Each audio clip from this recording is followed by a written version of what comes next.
Hi అండి. ఇవాళ నేను ఒక సలాడ్ చేశాను. ఇది 5 స్టార్ హోటల్స్‌లో దొరికే రెసిపీ అనమాట. ఇది తిన్న తర్వాత మా ఇంట్లో వాళ్ళు చెప్పిన ఒకే ఒక్క మాట, మాకు ఇది రోజు కావాలి అని చెప్పేసి. దానికి కావాల్సింది కీరా, క్యారెట్ అండి. నేను ఇట్లాగా పల్చగా కట్ చేసుకున్నాను అనమాట. మనం ఆలు చిప్స్ కట్ చేసుకుంటాం కదా, దాంతోనే చక్కగా సన్నగా ఇట్లాగా పల్చగా కట్ చేసుకున్నానండి. ఇలా కట్ చేసుకోవచ్చు, లేదనుకోండి చిన్న చిన్న ముక్కలు కట్ చేసుకోవచ్చు, లేకపోతే ఇలా తురుముకోవచ్చు, అది మన ఇష్టం.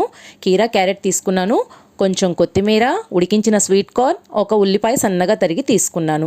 ఇది ఆలివ్ ఆయిల్ అండి, ఉంటే వేసుకోవచ్చు లేకపోతే లేదు, మన ఇష్టం.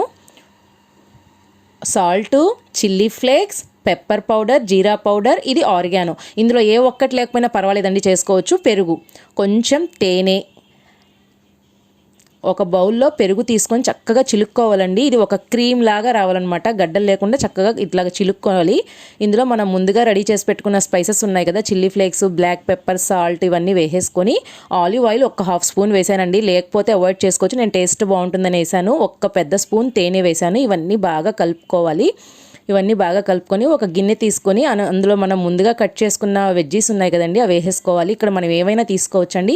పిల్లలు బాగా ఇష్టంగా క్యారెట్, కీరా తింటారు కాబట్టి అందులో కొంచెం స్వీట్ కార్న్, ఆనియన్, కొత్తిమీర కూడా యాడ్ చేశాను నేను. మీకు ఇంకా ఏమన్నా కావాలంటే యాడ్ చేసుకోండి. ఇందులో మనం ముందుగా కలిపి పెట్టుకున్న పెరుగు ఉంది కదా, ఈ పెరుగు వేసేసి బాగా కలుపుకోవాలి. నేను ఇది చేసినప్పుడు ఫస్ట్ ఏమనుకున్నానంటే, ఇది తినరేమో, మా పిల్లలు మిగిలిపోయిద్దేమో అనుకున్నానండి. నిజంగా ఎంత బాగుందంటే అంత బాగుంది. అంతా ఒక ప్లేట్లోకి తీసుకొని పైన ఇట్లాగా దానిమ్మ గింజలు చల్లుకొని కొంచెం కొత్తిమీరతో డెకరేట్ చేసుకుంటే బాగుంటుంది. తప్పకుండా ట్రై చేయండి, లైక్ చేయండి, షేర్ చేయండి.